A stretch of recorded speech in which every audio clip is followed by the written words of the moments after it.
Hello, everyone. Thanks for joining us today for this special call with Tony Khan to discuss the upcoming AEW Fighter Fest shows and, of course, the historic All in London this Sunday at Wembley Stadium.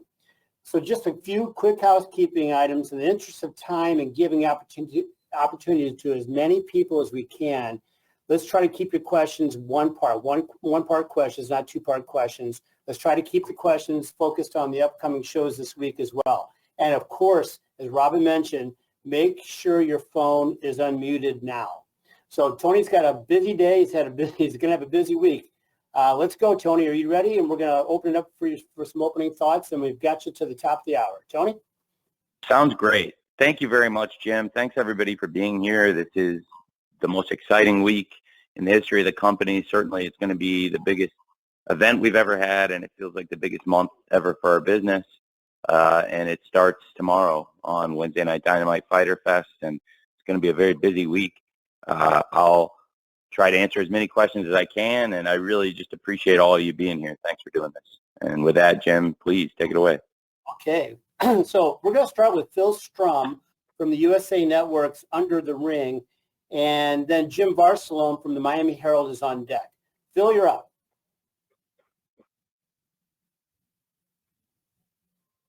Hey, Phil. Hey, Tony, congratulations on Wembley Stadium and All In. What's happening in wrestling right now is just great to see, and in AEW for sure. I'm interested in learning if you felt Young Bucks versus FTR was ever in jeopardy, and if there was any discipline of Cash Wheeler following his arrest, and also just your thoughts on that match. Thank you. Thank you. Well, first of all, I'll start with my thoughts on the match. I think it's two of the greatest tag teams of all time. I have so much respect for all four men individually and each of the two teams collectively. I think they're both amazing tag teams. I think all four men are great wrestlers, and they have had great matches. When FTR arrived in AEW, it was all about the build towards FTR versus Young Bucks, and that first match was incredible at Full Gear 2020. And for a long time, we wanted to see a rematch. We finally saw it in Boston. It was an incredible match on Wednesday Night Dynamite in April of last year. And the rubber match is something I know I've personally wanted to see for well over a year now. And I know a lot of fans in pro wrestling have wanted to see it. And I thought the perfect place for the rubber match to settle one of this great rivalries in the history of tag team wrestling would be AEW All In. And as for things that have happened outside of the ring, I can't comment on the specifics at this time because I still don't know everything, still learning facts. But based on the information we have, at this time, we're still keeping an eye on that situation. And at this time, I think it's a very inconclusive situation. It differs from other times where we've come in and weighed in on a situation or acted on a situation based on the evidence, because in this case and everything we're looking at, I don't think we have those facts right now. So at this point, I think it's rather inconclusive. But I do very much look forward to the match, and we'll keep an eye out throughout this weekend as long as it's a pending situation at what's happening. Thank you very much. Thanks, Phil. As promised, next up is Jim Barcelone from the Miami Herald. Steve Fall from 10 Count will follow Jim. Jim, you're up. Thank you all so much. And again, congrats on this All In and the ticket sales and attendance. That's amazing, wonderful, and great for everybody. I'm curious to navigate a little bit to TV. Tony, I know you're an analytics guy, and I'm curious. I'm not all into the analytics part of it, so you might be able to give you will be able to get a better aspect. When it's something like college football season coming up and you have the shows like Rampage and Collision Friday, Saturday, do you look at the numbers differently during that, or you don't really take that into account, the different seasons of different events that are on? It's a great question. I definitely think we see pro wrestling affected by the competition at times, and certainly the toughest competition in all of television is football. I'm biased towards football since my family owns one of the 32 National Football League teams, but football is the strongest product on television by far in America, and it's the strongest product in the world. And it'll definitely have an effect on people competing with it. In our case, I believe we can do very well and hold in very strong against that competition. I also believe it'll bring more eyeballs to television on Saturdays, and there's going to be more people watching TV on Saturdays, and we can take advantage of that. But it certainly does create a more competitive landscape whenever there's football on, whether it's pro football in particular or college football. Thank you. Thanks, Jim. Yeah, thanks, Jim. Appreciate that.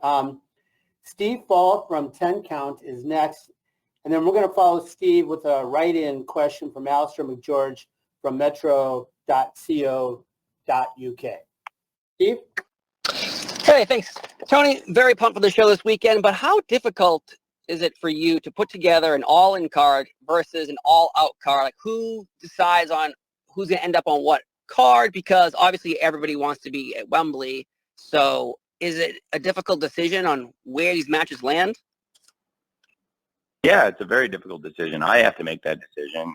It's very unpleasant, and people absolutely do. You're completely right. Want to do whatever they can do to be on Wembley, but also there's a great show coming up the following week in another market that's hugely important to AEW, and that's Chicago, the United Center. And there'll be a lot of focus on that show. Certainly, as we come out of All In, there'll be a lot of focus on All Out, and certainly with a big spotlight on All In, it'll provide a great opportunity to promote All Out. Also, the live event weekend is really important.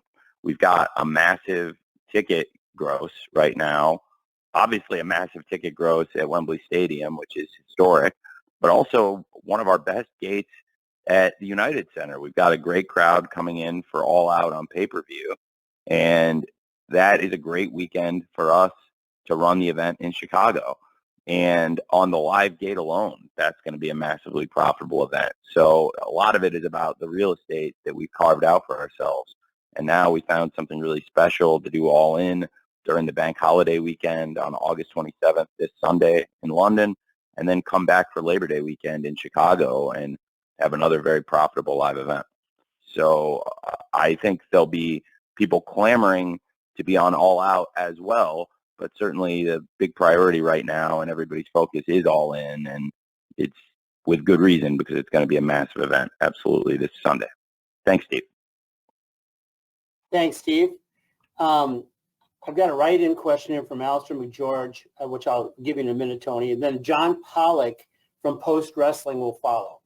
Alistair McGeorge has a pretty simple question, Tony. What kind of a ticket update can you give us for the Wembley show this Sunday?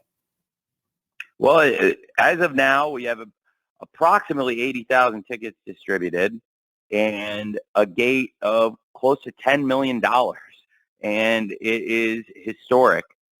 It is by far the biggest gate in AEW's history, and this will be the biggest crowd and the biggest gate in the history of pro wrestling in Europe. And that covers a lot of ground. It's going to be one of the biggest shows in the history of the world, and we'll see how the final run-up, what we generate. But I think it's safe to say that there's going to be 80,000 people there this weekend, and there's going to be a historic revenues for AEW, but also should be a historic night for pro wrestling in England and a historic day for all of you back in America. I can't stress enough, it's going to be different than anything we've done for the viewing habits of our pay-per-view audience to have AEW on in this particular window when, normally this would be when NFL is going to be starting on a Sunday, 1 p.m. Eastern, noon Central, and of course 10 a.m. Pacific, very familiar NFL kickoff time to a lot of people.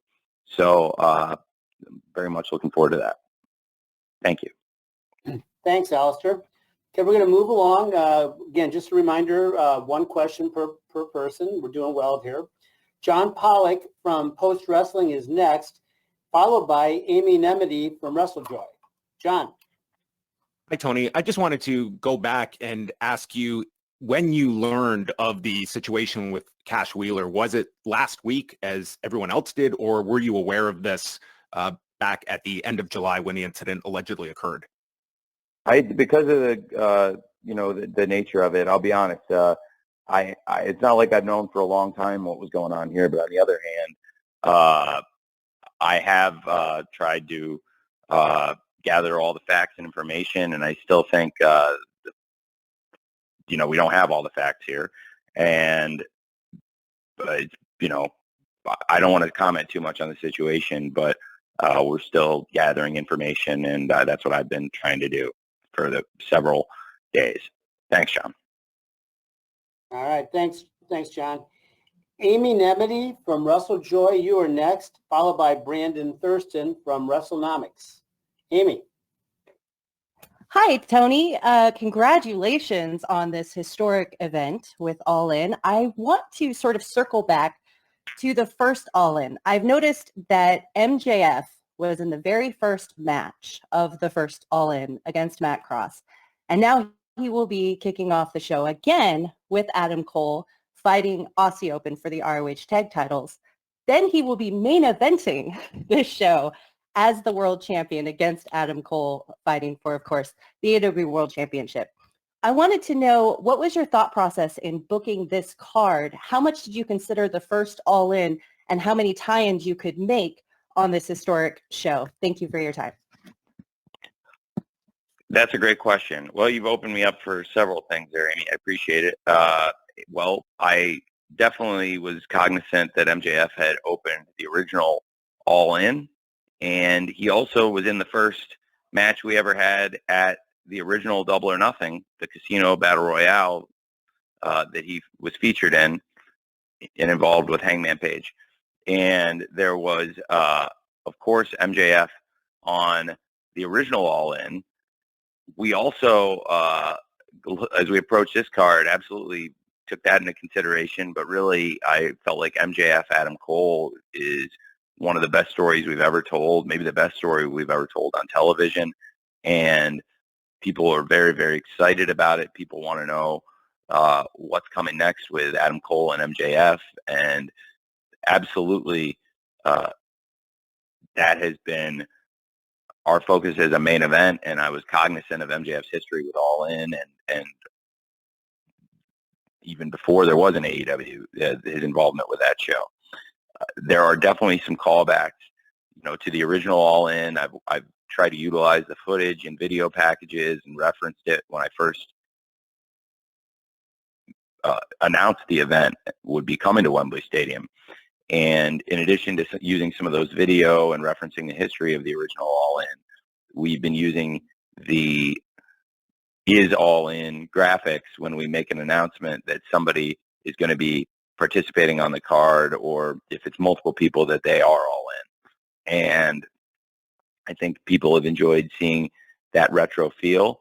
I have taken some amusement as people have wondered why the Elite would be in a trios match on All In when the main event of the original All In was a trios match that featured great wrestlers, and we have another Elite trios match with Kota Ibushi in it, and top members of the Elite faction in a trios match. And I thought that was kind of fun because that was also something from the original All In. Absolutely very excited about the card, and there's some great tie-in to the original show. So many people who participated on the first event are going to be a part of this event too. And I was there 5 years ago, and it was a very influential event in pro wrestling. And when I purchased Ring of Honor, one of the things I was very excited about was to own that video in our library now as well.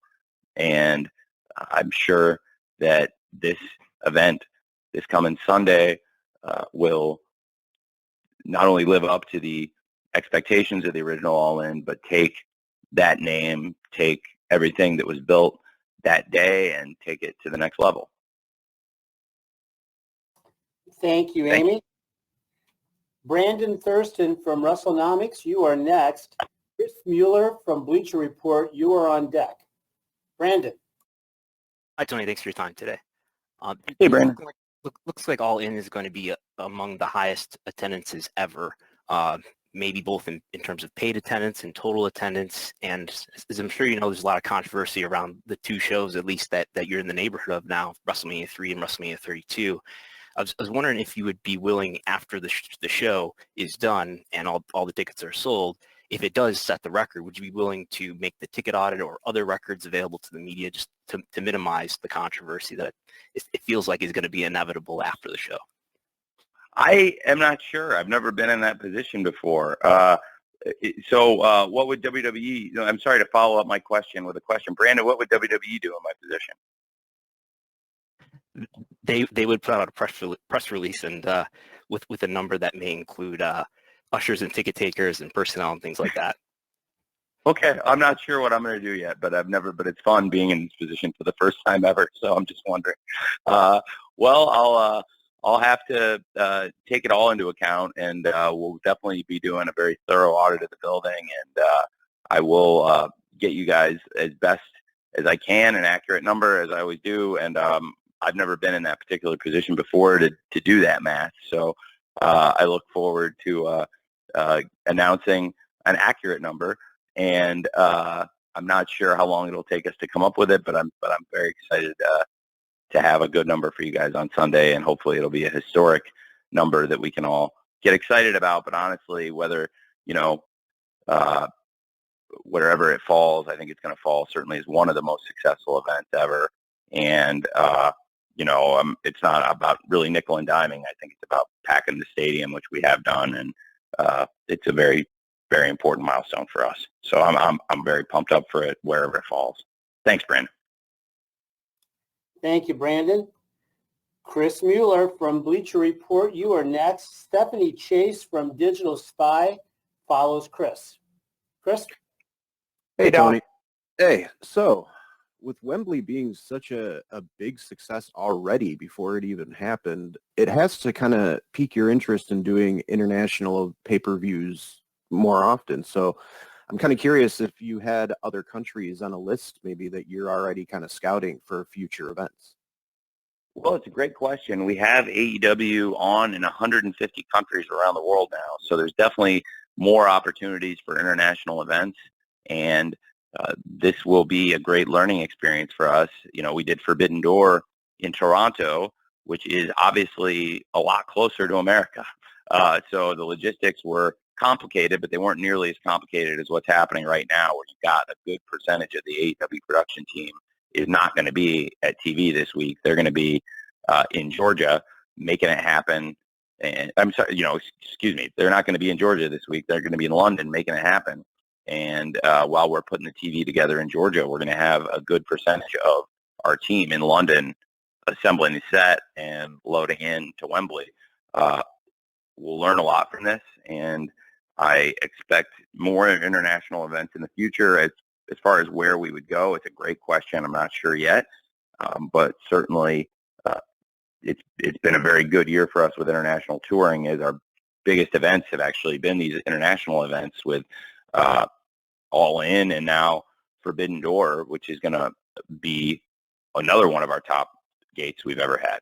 So it's definitely something we want to keep doing, and for a young company like ourselves that launched in America, but launched with a great TV partner overseas in ITV in the UK in particular, this is something I've wanted to do for a long time, and I think the strength of the TV partnership in England that we've implemented from the very beginning before we ever launched helped put us in this position because of the power of ITV in the UK. Thanks, man. Thanks, Chris. Stephanie Chase from Digital Spy is next.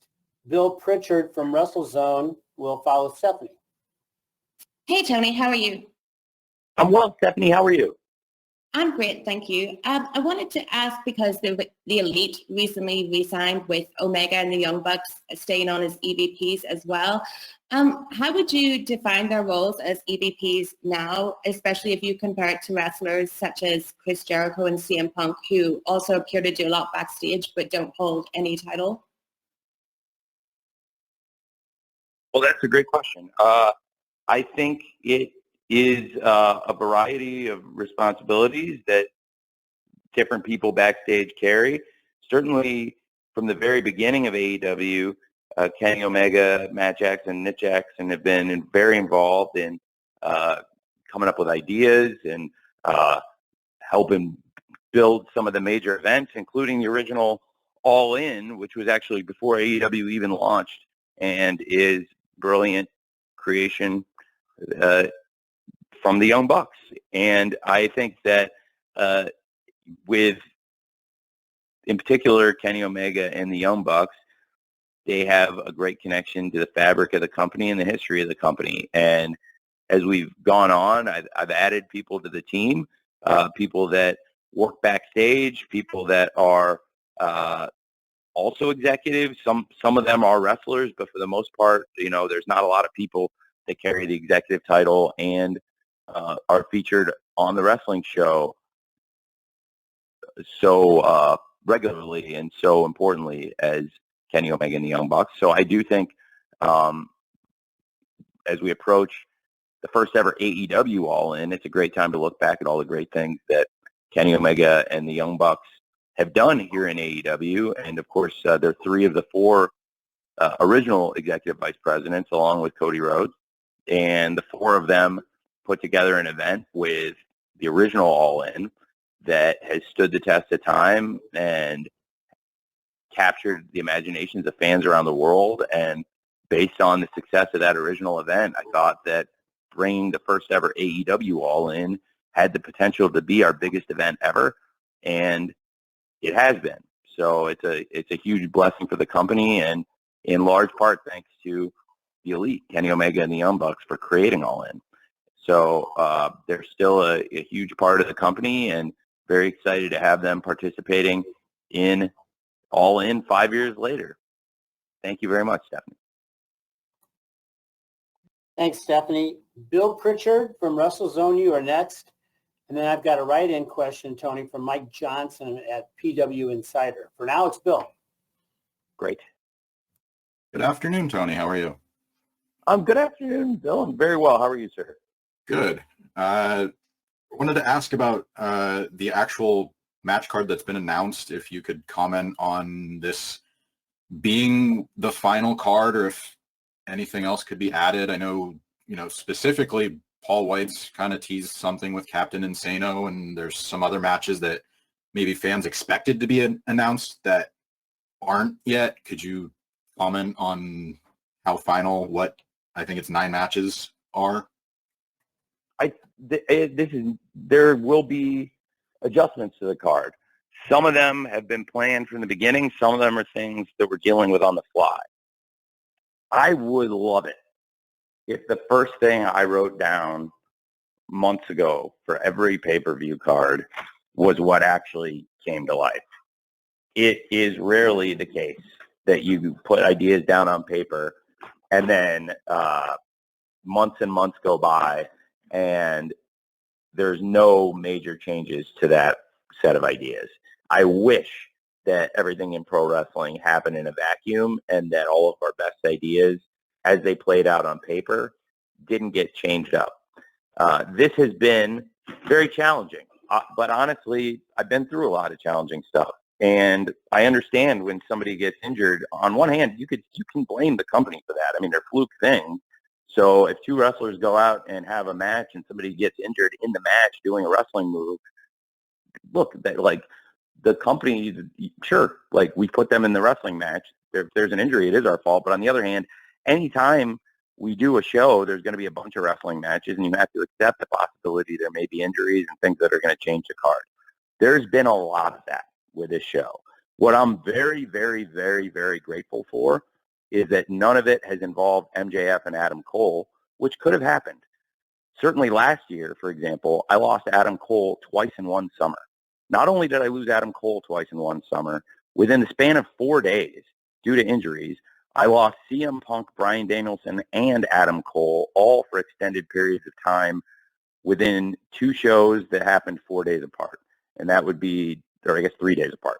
So within 3 days, I lost Punk, Bryan, and Cole last summer, 22, between Double or Nothing and Dynamite episode 139 at the Forum.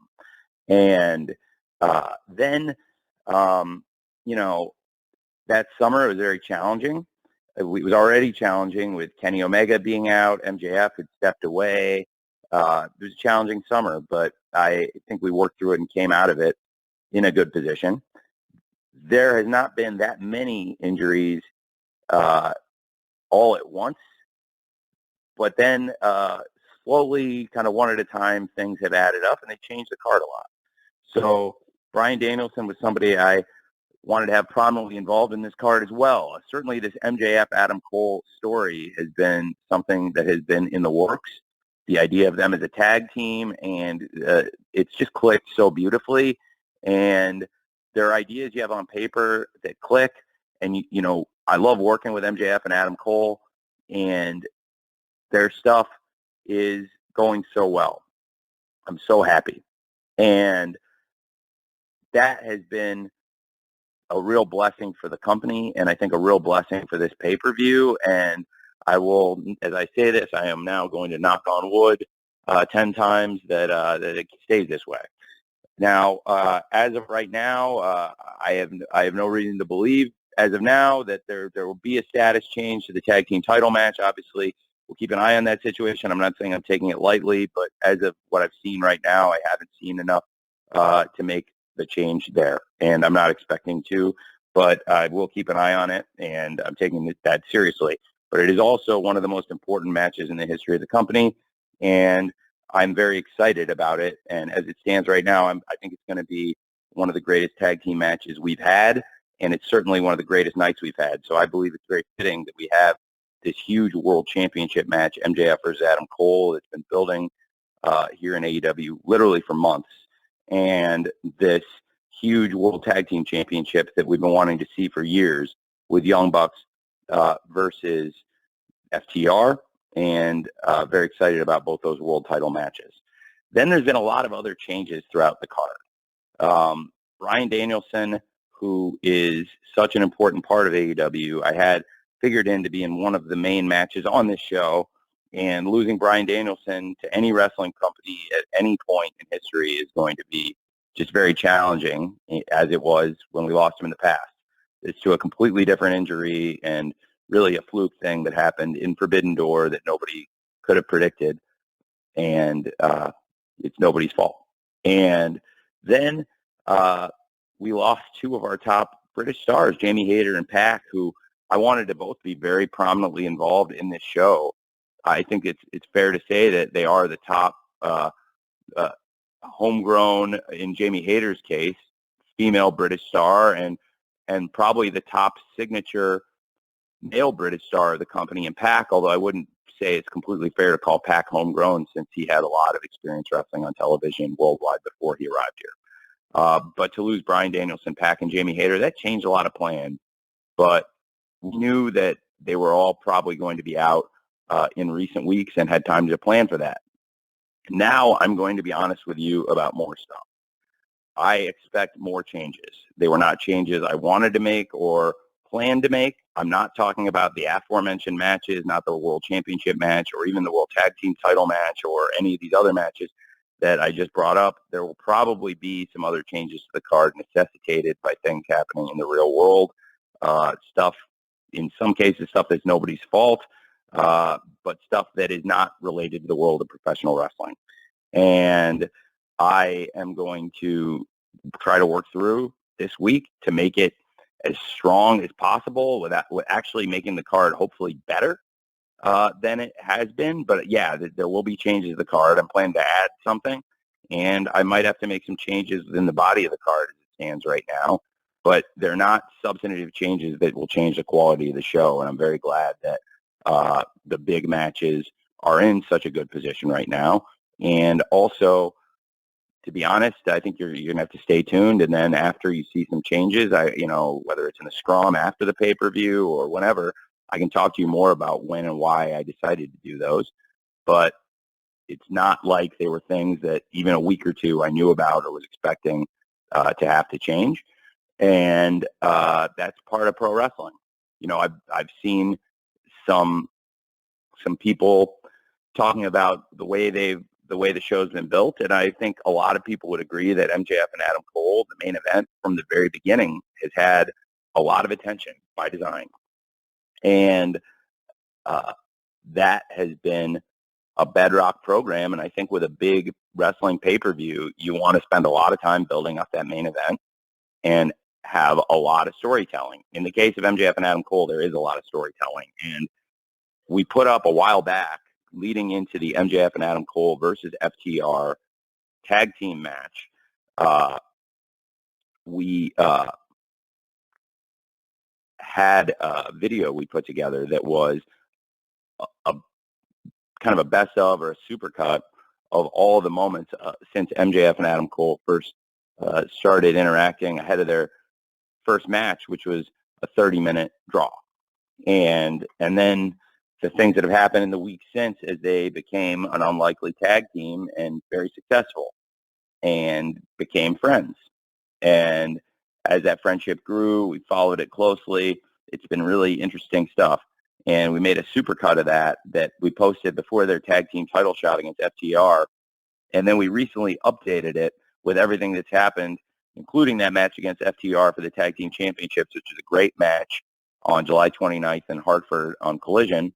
And then everything that's happened since then, since July 29th with Adam Cole and MJF leading into this match. It's a fascinating story. And actually the video we posted, I believe, is almost 2 hours long. And so we've got nearly 2 hours of story, just really featuring the best of clips. And there's a lot of information in there. So for anybody who wants to go back and see the story, there's a lot of storytelling, and there really is a lot there. I also put up a video looking back at the history of FTR and Young Bucks because I'm so excited about the match. I'm so excited about the tag team championship being at stake, and these two teams and these four men in this position, Matt, Nick, Dax, and Cash, they've come so far in their careers, and I've followed both teams for a long time before there was an AEW. I'm a huge fan of both teams. It was a dream come true to have that match in Daly's place for the first time ever. I actually sat in Gorilla producing that match, and I had Shaq sitting next to me. I watched it with one of my heroes, and he was blown away by the quality of the match and the quality of that show. And that was one of my greatest nights as a wrestling producer, Full Gear 2020 in Jacksonville. And the energy of the crowd, even though it was a physically distanced crowd and we were only putting 25% capacity in because of COVID restrictions, the people that showed up that night made that a great show, including the fans who came and, of course, the wrestlers who made it a great night of wrestling. And to have FTR versus Young Bucks here, it's a really big deal. And if you look back at some of their history over the years and how far this goes back, it really is a throwback to the old days of Daly's Place. And I think it's going to be a great match. Then, in addition to those history videos we posted with FTR and the Young Bucks and with Adam Cole and MJF, we posted a look at the history with Swerve and Darby Allin. I don't know if they posted it yet. I'm not sure if they have. I actually asked them because I asked for these videos myself, and I had them made to show people some of the storytelling we've been doing. And, you know, so people, in case they missed a week here or there or missed a step in the story, they can catch it. I actually asked them to go back a little further and do an extended cut of the Darby and Swerve, because their story really even goes back to last year when Swerve first came into AEW. He wrestled Darby in an Owen Hart qualifier. We established their friendship with each other.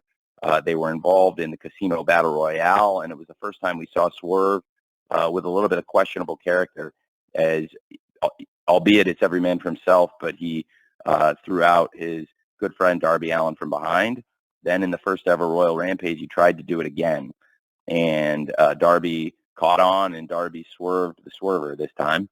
And so it showed, I think, they have an interesting friendship and a dynamic that goes pretty far back here in AEW. And it picked back up recently this year in the Blind Eliminator Tag Team Tournament when Orange Cassidy and Darby Allin advanced over Swerve and his former friend, former partner Keith. And it was a great match, and it reignited things between Darby and Swerve in a major way. And then Swerve ended up costing Darby and Orange their match in that tournament, and it's led to a lot of interesting stuff in recent weeks between Darby and Swerve. And I really feel like those two are the focus, Darby and Swerve. But we've added a lot of interesting characters and built an interesting story along the way involving the Mogul Embassy, Nick Wayne, and Sting. And but Darby and Swerve have a lot of history, and I want people to see that, that it's really largely about those two. And there's going to be a lot of great stuff on this card. I will be adding stuff, as I said, but I will also be changing things. They were not things I was expecting to change, but that is the nature of wrestling. But I am really excited about what we built here, and I think the stories we've been telling, we will still be able to tell.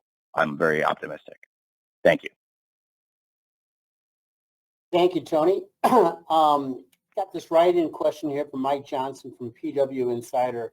And after that, we're going to go to Dominic D'Angelo from Inside the Ropes.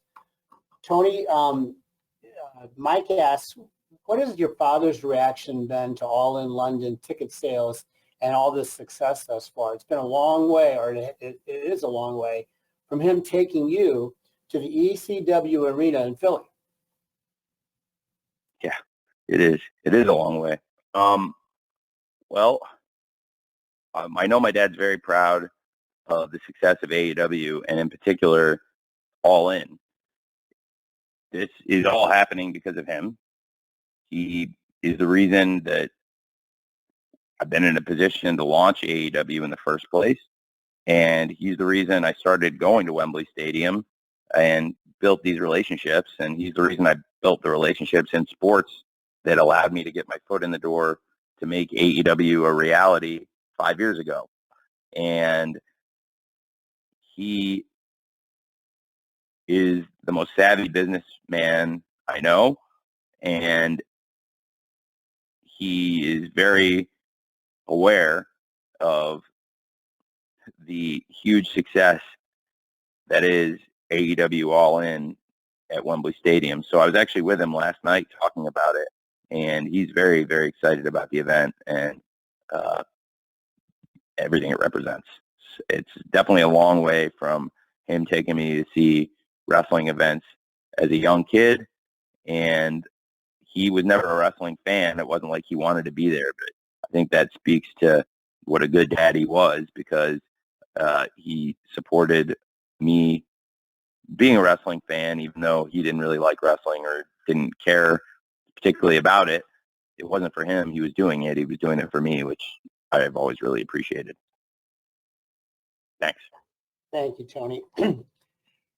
Dominic D'Angelo from Inside the Ropes, you are next, and we're going to follow Dominic with Robert Butler from the BBC. Dominic. Hey, Tony, how are you doing today? Doing good, Dom. How are you, man? I'm doing great. Yeah, congratulations on All In coming up here, and I wanted to commend you, too, for the Maui Food Bank, doing that all last week for Dynamite, Rampage, and Collision. Question I had was regarding Sting. Obviously, he had a little bit of a persona change, just to tweak this past Dynamite. But a lot of speculation early on was that he was going to be, this might have been his final match coming up here. But it looks like he'll be around for maybe a little bit longer. I was curious if you had any further conversation with Sting about a contract situation, maybe extending him or him lingering around a little bit longer for you. I have. Sting is very well aware I would like him to stay as long as he feels physically up to wrestling. And I think he really enjoys doing it. He's having a lot of fun. Sometimes you hit on things in life you think are going to be good and they turn out to be great. And for me, a good example of that is Sting and Darby together. Not just on screen, but off screen too. I've been very, very fortunate that Sting listened to my suggestion when he first was thinking about coming back to the ring, and I suggested that he watch some matches from a young man named Darby Allin and check him out and get familiar with him. And I wanted to introduce the two of them because I thought they could really hit it off, and they have, to say the least. And in the ring and out of the ring, they are an incredible pair. And I'm very excited that this will be one of the great moments in one of the great careers in wrestling. And we've really had some very special moments for Sting in AEW, where I think he'll be able to hold his AEW run up, as these were many of the really special, great moments in my great career. I think Wembley Stadium will be a really important chapter, and certainly Grand Slam, Sting and Darby versus FTR at the original Grand Slam, I think was one of the great matches of Sting's career. And then he went back to New York and had another great match last year against the House of Black. And I really think that so many of the memories we've created here with Sting, I also would include the original Forbidden Door, where Sting and Darby wrestled against the Young Bucks and the Bullet Club. What an amazing match. What a great start it was to the match, too, with Sting jumping out of the shadows onto the Young Bucks. It was an amazing match. And there's been so many great memories for Sting in AEW. I don't want it to end. And I won't be the one to pull the plug on it. So when the time comes, Sting knows he needs to be the one to say, I don't want to do this anymore, because I'm going to let him go as long as he wants. And I want him to stay as long as he can. And it's so important to me that we let Sting finish his career the right way. And he's on this amazing run in AEW. He's undefeated through all these great matches Sting has had. He's built the best winning streak in all of AEW, which to me is befitting of one of the best wrestlers of all time. Thank you very much. Thank you, Dominic. I want to recognize we had a question earlier from a write-in from Steve Herman from the BBC that I believe you've already answered, Tony, but Robert Butler from the BBC has something for you here next. We're going to follow Robert with John Alba from Fight. Robert? Yeah, thanks very much. I'm sure you're aware of how excited everyone is over here in the UK for this show, Tony. Everyone's so pumped for it. I just wanted to talk about Saraya and the impact she's had on the company, and also the fact that she's got this incredible family from just up the road from Wembley Stadium in Norwich, and I know they're going to be there, and her brother Zach has already been part of AEW television, and I know he's doing all he can to get that big break in America. So talk to us about Saraya and her family's impact on the wrestling world. Absolutely. Saraya is a great wrestler. Saraya is a great part of AEW. She's been here for nearly 1 year now. And certainly today, as it stands, this is the biggest moment of her AEW run. And I think it's a big opportunity in her career, one of the biggest. And Saraya's had a great wrestling career. It's been documented, obviously, on film and in print, and it is the stuff of legend. She's part of a tremendous wrestling family. We're excited to have them as part of the event. Just up the road, maybe a little, I think Carroll Road is quite a drive from Wembley Stadium, as I recall. But nevertheless, it is a drive. It's drivable. And I love Wembley Stadium very much, but the place Saraya's from is lovely as well. I think Norwich is great. I've visited Carroll Road. I've gone with Fulham there, and it really enjoyed it, and enjoyed meeting Delia Smith and Stephen Fry and all the people there. And they have a very nice group of people at the football club as well. It's a great town.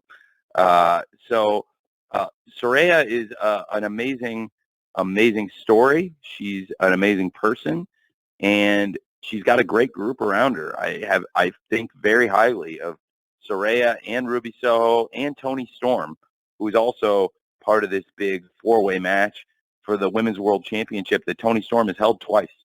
And it's a very interesting dynamic what's happening with Saraya and Toni now. And to have the two of them in there, along with two former world champions in Dr. Britt Baker, DMD, and Hikaru Shida, who are arguably the two most successful women's wrestlers ever in AEW. It's a great group. It should be a great match, and certainly there'll be a lot of Saraya's friends and family and fans in the stands on Sunday at Wembley Stadium. Thanks, man. Thank you, Robert. John Alba from Fight, you are next. John will be followed by Michael Shalik from SE Scoops. Hey, Tony. Thanks, Jim, for the time. Thank you, Tony, for the time as well. Congratulations on the big events coming up these next couple of weeks. You have been really vocal, Tony, the past month or so about the streaming potential for AEW in the future, specifically as far as Max is concerned. And I'm sure that leveraging a show like All In into further distribution would be something you guys would have interest in. I'm curious, from your discussions with Warner Brothers Discovery, what lens do they view AEW through as a property? We've heard reports that they're going to repurpose Bleacher Report for the Max platform as a tier. Do they view AEW as a sports-centric program, or does it fall in a different category? I believe we do fall in with sports. We're a very, very prominent live sporting event. We do tremendous ratings. You may have seen a press release that Warner Brothers Discovery put out yesterday afternoon publicizing the success of AEW Dynamite Fight for the Fallen, which was the #1 show on cable in multiple demographics, and among young men was the #2 show on all of television, including network. And Warner Brothers Discovery very excited about the potential of AEW. In the past year, I've been very fortunate to get to spend time with Mr. Zasloff, and Mr. Zasloff is really excited about AEW. I will take it a step further. I saw Mr. Zasloff over the holidays with my father, and I walked up to him and introduced my father to him, and the first thing he said to my dad is, "Your son is effing killing it." So I was very pleased with that and proud of that, and always nice when your boss tells your dad that you're doing a good job. And I believe it's true. I think we're doing a great job, and Warner Brothers Discovery very pleased with the work we're doing, and I'm just glad that Mr. Zasloff likes what we're doing. I think that bodes really well for everybody at AEW and the future of the company, and hopefully good for the wrestling business to have one of the most powerful people in entertainment taking notice of what we're doing, paying attention, doing it, and trying to create opportunities for us. Thank you. Thank you, John. Okay, we've got time for two more. And we're going to go with Michael Shalik from SE Scoops.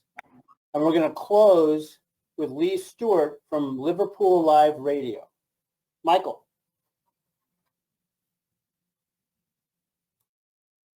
Hey, Tony. Best of luck this weekend.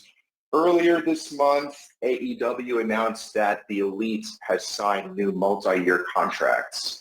Mark Henry later stated on a radio appearance that Kenny Omega signed for 4 years. So please, you can correct me if that's incorrect. But my question is, did the Young Bucks and Hangman Page re-sign for the same length of time, 4 years? I have to go back and look at the paperwork. I think that the lengths are a little bit different, but the start dates are also a little bit different too. And, people had missed time due to injuries at different points in their contracts. So they were expiring at different points too. So it's not like everybody's deals were expiring on the same day. So I don't think they all end exactly on the same day, but everybody signed a multi-year deal and is going to be here for several years. And I've had really good talks with all of them. I have a lot of respect for them. I'm actually going to be filming something with Kenny later today that I'm really looking forward to, and have really enjoyed.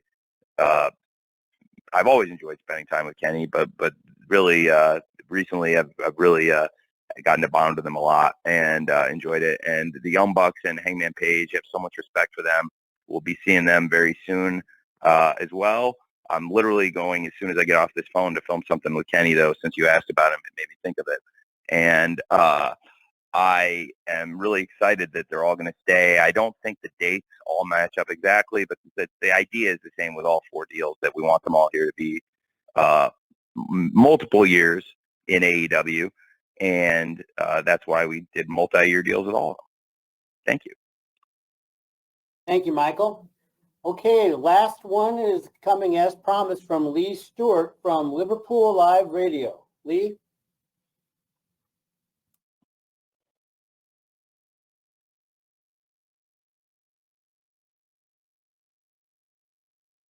Lee, you need to unmute your line.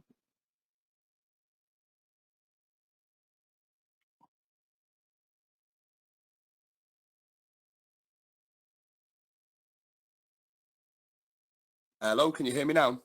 Yes. Can hear you now. Yes, sir.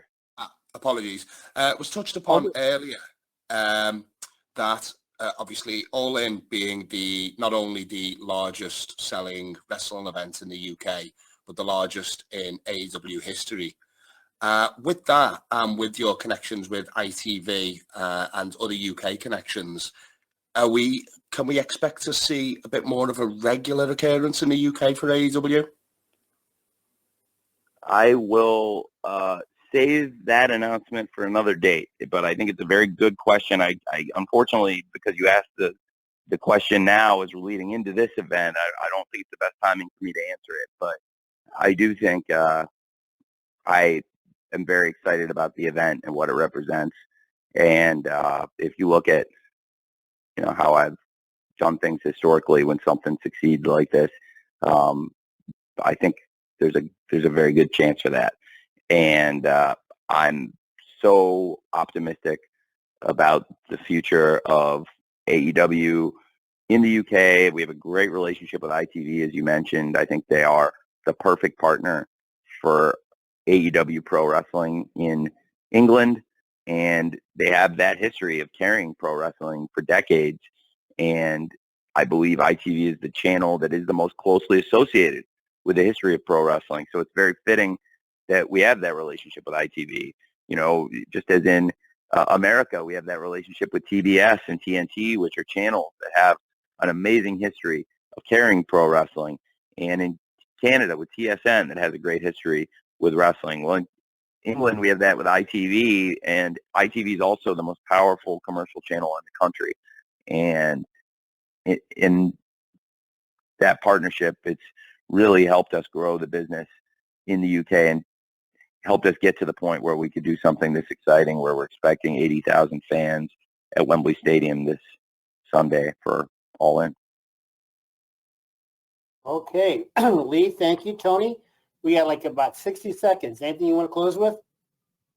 No, I really appreciate it, Jim. Thank you for moderating this, and I just want to thank everybody in the wrestling media for taking the time and listening in on this call. I hope I got to answer almost everybody's question, and if you didn't get one in, please keep coming. I will try to get you in, and also please come to the shows. Anybody who comes to the pay-per-view scrum, I always try to make sure if you're there that you get at least one question answered, and I look forward to seeing a lot of you soon, hopefully either in London or in Chicago or another show in the future. As I mentioned, there will still be some changes to the card, but the substance of the card and the essence of the card will not only remain intact, but I think they will get better in the days to come as a result of necessitated things I will do. And I know we're all really looking forward to the show. I in particular looking forward to MJF versus Adam Cole, FTR versus Young Bucks, and hopefully one of the best nights of pro wrestling in the history of AEW. Thank you very much. I know that we've had a lot of great shows. This is going to be unlike anything we've ever done. I believe in addition to a great night of pro wrestling, this will be the most memorable night overall as a company that we've ever had, and it may stand the test of time as the one people always point to, and it wouldn't be possible without all of you. So thank you very much, all of you who attended this, and everybody who covers AEW and gives us the opportunity to do something that is, to me, a dream come true, and this show in particular is the embodiment of that dream. Nobody ever would have thought this was possible. Believe it or not, this isn't the first show I've ever drawn up to go to play at Wembley Stadium. I've been, as a fan, I'd wrote wrestling shows for years, and one of my real dreams was always to do a Wembley show.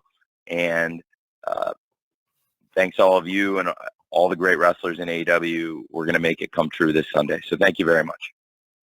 All right. That's wonderful. Thanks, Tony. Well, as Tony said, we're now at the end of our time, so we're going to be distributing the audio recording here to all the attendees shortly.